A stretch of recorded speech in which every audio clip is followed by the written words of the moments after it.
നമുക്കിന്നൊരു soya fry ഉണ്ടാക്കാം.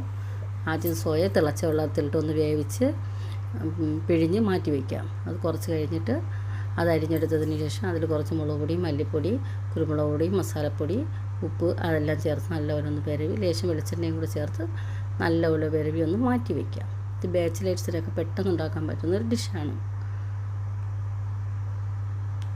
ഒരുപാട് സമയമൊന്നും വേണ്ട, കുറച്ച് സമയം കൊണ്ട് തന്നെ അത് പെട്ടെന്ന് ആയിത്തീരും. നല്ലപോലെ വരവി മാറ്റി വയ്ക്കാം. എന്നിട്ട് വെളിച്ചെണ്ണ ചീനച്ചട്ടി അടുപ്പിൽ വെച്ച് അതിൽ കുറച്ച് വെളിച്ചെണ്ണ ഒഴിക്കാം. ആ വെളിച്ചെണ്ണയിലോട്ട് നമ്മൾ വരവി മാറ്റി വെച്ചേക്കുന്ന സോയയുടെ കൂട്ട്, മസാല വരവി വെച്ചേക്കുന്ന സോയയുടെ കൂട്ട് അതിലോട്ട് ഇടാം.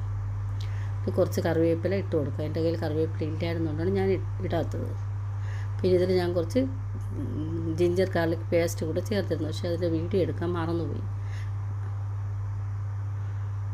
നല്ല ടേസ്റ്റാണ്, ഞാൻ കഴിച്ച് നോക്കി നല്ല ടേസ്റ്റായിരുന്നു.